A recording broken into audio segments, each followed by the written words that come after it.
Right after my C-section, I texted, "Please, I can't lift him. Just need a little help." Mom responded, "We're too busy. Try your neighbor." I stared at the message until my eyes burned. 3 weeks later, still barely walking, I woke to 53 missed calls and a message from my sister.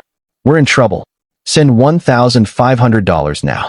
I just replied with, "I wasn't expecting much, but I thought they'd at least show up once." 3 days after my C-section, I couldn't even sit up without wincing. The pain was like a pressure cooker going off inside me. My son had been crying for almost an hour, lying in his bassinet a few feet away, and I just couldn't get to him. I'd been trying to reach him with a blanket, trying to pull the bassinet closer, but I ended up crying right along with him. I hadn't slept in 2 nights. So, I grabbed my phone, hands shaking, and sent the text I thought would make things right. "Please, I can't lift him. Just need a little help." I stared at the screen waiting. I thought maybe my mom would finally show some maternal instinct. Maybe my sister would surprise me. I was wrong. 3 minutes later. "We're too busy. Try your neighbor." I read it twice. 3 times. I remember thinking it felt like a joke. Like some messed up prank they'd laugh about later. But it wasn't. That was it. No follow-up. No call. Just that message like I was some annoying stranger asking for a favor. I didn't reply. Instead, I messaged Ryan, the neighbor I barely knew. He and his wife were separated, and I'd mostly seen him in passing. We'd never had a real conversation, but something about him always seemed steady. I didn't know what else to do. I was desperate. He came over 10 minutes later, didn't even knock hard, just let himself in gently. He didn't say much. Just walked over, lifted my son, and helped me sit up. He warmed a bottle, held the baby so I could rest, then cleaned up the kitchen without being asked. I think I mumbled, "Thank you," a dozen times. And when he finally left, I sat there in silence, holding my son and staring at the front door like something massive had just happened. No one from my family followed up. No call to ask how I was recovering. No offer to bring groceries. I had a cousin in Florida who sent me an Uber Eats gift card. That was it. A cousin who lives across the country showed more care than the people 10 miles away. Then 3 weeks later, I woke up to my phone buzzing nonstop. 53 missed calls, most from my sister, a few from my mom, one from my dad, which was rare, and one unknown number I didn't recognize. Then came the text. "We're in trouble. Send $1,500 now." Just like that. No hype. No explanation. No punctuation. No mention of the fact that I was still healing, that my son was barely a month old, that I'd been completely abandoned. I just stared at it. I didn't feel anything. Not anger. Not sadness. Just this quiet clarity. So I replied with the same words my mother sent me. "Try your neighbor." Then I turned my phone off. Not just that day. For the next 3 days I left it off. And I started making a list in my head of who I could count on and who I couldn't. The people I loved the most were nowhere near that list. When I turned my phone back on, I expected chaos. I got silence. Not a single missed call, no voicemails, nothing. Like my reply had stunned them into retreat. Or maybe they just assumed I was bluffing that I'd cave and send the money eventually. They always assumed I'd cave. Growing up, I was the one who kept things glued. When my sister stormed out of a family dinner, I followed her. When mom went silent for days over some petty argument with my dad, I was the buffer. When anyone needed a favor, a ride, money, for something last minute, they called me, and I showed up every time. I didn't realize how uneven the scale was until I became a mother. And nobody showed up for me. Ryan started stopping by more. Not in a pushy way, just little things. He brought over homemade soup one night, and said it was from his grandma's recipe. He'd knock, peek his head in, and say he was just checking if I needed anything heavy lifted. He never stayed long unless I asked him to. His presence was quiet, easy, safe. His wife had moved out 6 months earlier. He told me one evening while he helped assemble a bookshelf. They were still technically married, but it was done. I asked if they had kids. He shook his head, said that was the one thing she never wanted. He paused, then looked over at me holding my son and said softly, "He's lucky to have you." I remember that exact sentence. It stuck. A few days later, my sister called again. I let it ring. She called twice more than sent a text. "I know you saw the message. This isn't a joke. We really need the money. It's serious." Still no details, no apology, just pressure. Like she hadn't vanished when I was bleeding and shaking and too sore to even walk to the bathroom. I didn't reply. Then my mom called. I picked up. I think part of me still wanted some kind of closure, maybe even a sliver of guilt from her. She started in like nothing had happened. Asked if I was doing okay, if the baby was sleeping better, and then without missing a beat, said she and my dad had invested in something that backfired unexpectedly. They needed $1,500. She said it like she was talking about picking up dry cleaning. I asked her if she remembered the text I sent after my surgery. There was a pause, then a casual, "Well, we thought you'd manage. You're always so strong." That sentence hit harder than I expected. Not because it was flattering, because it was lazy. "You're always so strong" is what people say when they don't want to help. I didn't yell. I didn't cry. I just said I couldn't help them.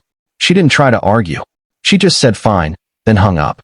That night, I looked through old photos of us. Birthdays, holidays, beach trips. There I was in every single one, holding the cake, driving the car, paying the tab, always giving, always smiling. And suddenly, I couldn't remember the last time they did something for me that didn't have a string attached. I took a breath, looked at my sleeping son, and thought, it stops with me. No more fixing. No more chasing. They thought they were asking for $1,500. After that call with my mom, things started to shift in small, irreversible ways. I didn't send out the usual group text with baby pictures that week. I didn't update anyone on my recovery or ask how things were going. And no one asked. Not one message. The silence was so loud it made me wonder if they'd ever actually cared or if I had just been convenient. A fixer, an extra hand, a spare wallet. Ryan came by on Tuesday to drop off a bag of groceries. He said he accidentally overbought. I knew that was a lie, but it was the kind I could accept. I thanked him and offered him coffee. He hesitated at first, then nodded and sat at the kitchen table while I held my son in one arm and made coffee with the other. He told me about how his wife left without a fight. She just packed up one afternoon and said she couldn't do quiet suburbia anymore. He said it like he was still processing it months later. We didn't talk about anything heavy after that, just coffee. My son. It was the most comfortable I'd felt with another adult in weeks. Meanwhile, my family kept pushing in strange, half-hearted ways. My sister posted a cryptic story on Instagram. Some people forget where they came from. No name, no tags, but I knew who it was for. A few hours later, she texted again. "It's actually about Dad, not you. Don't be dramatic." I didn't reply. The next day, my cousin Danny called. We weren't super close, but she always had a way of being real. No sugarcoating. She'd heard from her mom that things were tense in the family. She asked if I was okay. I told her the truth, the whole thing. From the day of my C-section to the last phone call with my mom. She listened quietly, then said, "Karen, you've been the only one holding that family together for years. Maybe it's time you let it fall apart." That sentence stuck with me for days. I stopped answering my sister completely. I didn't tell them when I started physical therapy. I didn't tell them when my son smiled for the first time. I didn't even tell them when I found a small freelance gig that helped with the bills. Nothing. And they didn't notice, but what they did notice was the money. Another text came in. "Hey, we're a little behind this month. Any chance you can cover the insurance thing like last year?" That was from my dad. He never reached out unless it was about a bill. Not even when I was pregnant. Not even when he found out I was alone during delivery. I replied simply, "I can't." No excuses. No explanations. 5 minutes later, my mom texted, "Is everything okay with you financially?" Not, "How are you?" Not, "How's the baby?" Just concerned that their money tree might be drying up. I didn't reply. The next week, Ryan invited me and the baby to a small barbecue he was having with a few coworkers. Almost said no. Then I looked at my phone, saw the unread messages, and said yes. It was a simple afternoon, nothing special. But at one point, Ryan was holding my son and talking to one of his friends, and I caught myself smiling. Like genuinely smiling. Not the kind you force for pictures. The kind that happens before you even know it's there. And I realized something. My family hadn't just forgotten about me. They'd never really seen me at all. The barbecue turned out to be more of a turning point than I thought. One of Ryan's friends was a pediatric nurse, and when I mentioned my son's irregular sleeping patterns, she offered to take a quick look. It turned out he had a mild tongue tie, something none of the hospital nurses had noticed. She even helped me book a specialist appointment through her clinic. That night, as I tucked him in, I couldn't stop thinking. A stranger had done more for me in 5 minutes than my own family in months. 2 days later, I got an email I wasn't expecting. It was from an attorney. A vague, Formal message letting me know my name had come up in a probate discussion. I blinked at the screen, reread it twice, and finally called the number. Apparently, my grandfather, my dad's estranged father, had passed away a year ago. Nobody told me, but in his will, he'd left behind a small property in upstate New York. A rundown cabin, nothing fancy. But the kicker, he'd left it to me. Not my dad, not my sister, just me. I hadn't even seen the man since I was a teenager. He and my dad had fought decades ago, and my family made him sound like some villain. But the lawyer said my name was handwritten into the will. He even left a note to the only one who ever asked how I was doing. That floored me. I remembered sending him a Christmas card when I was 16. I'd almost forgotten about it. Apparently, he hadn't. So I called my dad. I didn't ask how he was. I just said, "Why didn't you tell me Grandpa died?" There was silence. Then, he exhaled hard and said, "We didn't think it mattered." Didn't matter. A man I had reached out to once in a tiny act of kindness thought I mattered enough to leave me his only remaining asset.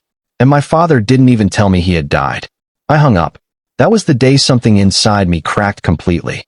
I called the attorney back and started the process to claim the cabin. I didn't know what I was going to do with it yet, but I knew one thing. I wasn't telling my family a thing about it. Meanwhile, the texts picked up again. Not about Grandpa. They had no idea. My sister said her car needed repairs and hinted at needing a little help. My mom sent a picture of a hospital wristband with no caption. An hour later, she followed it with, "It's not serious, just insurance stuff, but we could use a buffer if possible." They were fishing, prodding. That same day, Ryan helped me install new blackout curtains in the nursery. My son had been sleeping better since the tongue tie fix. And for the first time in weeks, I felt like I had room to breathe. Later that night, as we were talking on the porch, I told him about the cabin, about the will, about everything. I thought he'd be surprised. He wasn't. He said, "That's what happens when you treat people right. Eventually, it comes back." Then he told me something I wasn't expecting. His wife had filed for divorce that week. No drama, just paperwork. Final step in what had already been over for a long time. He smiled at me, and for the first time, I didn't look away. The next morning, I woke up to a long message from my sister. "I know you've been distant, but I also know you're not heartless. We're not okay right now. I need you. We need you. Please help. Don't ignore this." Attached was a screenshot of a Venmo request. $2,200. No explanation. I sat there staring at it, holding my son in one arm and scrolling through the photos on my phone with the other. Birthday pictures, first bath, his tiny fingers gripping mine. Not one of those moments included them. They'd missed it all, and now they were asking for help. I didn't reply. I just hit decline. The Venmo request wasn't the last one. It was just the beginning of the unraveling. A few days after I declined it, my mom called again. Twice in a row, I let it ring. Then she left a voicemail, which I didn't listen to until later that night out of morbid curiosity. It started with her usual fake concern, just calling to check on you and the baby, then turned sharp. She said she'd heard I was coming into some property, and that maybe we should all sit down and talk about things like adults. That's when I realized they knew. I don't know if the lawyer mentioned something to someone, or if my dad snooped, or if someone at the courthouse talked too much, but they found out about the cabin. The tone of everything shifted after that. My sister sent a paragraph-long message about how families should share blessings, and how Grandpa clearly meant it for all of us. She even tried to bring up how she had dreams of opening a boutique upstate, and that the cabin could make that happen. She'd never worked a day in retail in her life. Then my mom called again, this time trying a different angle. She said they were struggling, that the market was bad, that my dad's bad investments had drained their savings. She said they were trapped, and that surely I didn't want to see them lose the house. I stared at the phone while feeding my son. No emotion, just exhaustion. They weren't trying to rebuild a relationship. They were scrambling for a safety net, and I wasn't it anymore. That night, I talked to Ryan again. We sat out on his backsting tee, both of us too tired for small talk. I told him everything, every ugly detail, the guilt, the pressure, the weird sense of freedom that was beginning to grow the more I said no. He didn't interrupt, just listened. Then he asked, "You ever think about selling the cabin?" I said, "No, not yet." He nodded slowly, then said, "You know, if you fixed it up just a little, you could probably rent it out. It's quiet up there. Could be your backup plan." The idea lit something in me I didn't expect. The next morning, I made the drive up to the cabin. Just me and my son. It was about 4 hours out. I hadn't been there since I was maybe 12. When I pulled up, the roof looked worse than in the pictures. The porch was sunken. The windows fogged with years of grime, but the bones were solid. It didn't feel haunted. It felt forgotten, and I could work with forgotten. I sent photos to Ryan. He said he'd come up next weekend to help. He already had tools in a truck. Just like that, we had a plan. The next blow came later that week. My dad showed up at my door, unannounced. Just rang the bell and waited. I didn't answer at first. I stood behind the curtain, holding my baby heart pounding. He rang twice more, then just stood there. Finally, I opened the door halfway. He didn't say hi, didn't ask to hold his grandson. Just said, "We need to talk about the property." I stepped outside, closed the door behind me, and said, "There's nothing to talk about." He stared at me like he didn't recognize the person standing in front of him. "You're really doing this?" he asked. I nodded. He didn't try again. Just walked off, got in his car, and left. No drama, no yelling, just silence. It was the most honest interaction we'd had in years. By the time Ryan and I made it up to the cabin together, something between us had shifted. It wasn't just about help anymore. There were long looks, quiet smiles, moments when neither of us said anything, and somehow it still felt like a conversation. He was still married technically, but the papers were filed. He showed me the email. He wasn't rushing. Neither was I. But we both knew we just weren't alone anymore. And for the first time in my life, that felt like enough. The cabin wasn't anything fancy. But after 2 weekends of work, it started feeling like something real. Ryan patched the roof while I painted the inside walls a soft, warm white. My son started sleeping better there than he ever had at home. I didn't know what that meant yet, but I knew it felt right. The first kiss came after we put in the new screen door. We didn't plan it. It just happened standing in the kitchen with his hands still dusty and a cup of coffee between us. It wasn't dramatic, just a quiet moment we both stepped into without saying a word. He was still technically married then, but the papers were in. He showed me the confirmation the following week. No celebration, no drama, just an end to something that had already been over. Around the same time, the messages from my family turned frantic. My sister tried again. Long texts about missing me and starting over and how family needs to stick together. Then came the twist. Mom said, "You have savings now. Can you help with just one thing? We're drowning." I didn't answer. Then the bank called. Someone had tried to access one of the old joint accounts I'd forgotten I was even on. One I opened years ago to help them temporarily. I shut it down. That was the final straw. Not a fight, just a quiet door closing. After that, I stopped responding completely. No explanations, no arguments, just silence. I didn't stop helping people. I just started helping the ones who showed up. Like Danny, who drove up one weekend with snacks, wine, and baby clothes. She didn't want anything, just time with us. Ryan started staying over more. We took turns feeding the baby, fixing the porch, picking paint samples. One night, we were sitting outside, and he said, "You know, we made this." He meant the cabin, but I think he meant more than that. I didn't need fireworks. I just needed this quiet, honest care. And by the time winter rolled in, my phone had stopped buzzing. They moved on. Or at least they stopped pretending me. I stayed right where I was, building something better from what they left behind.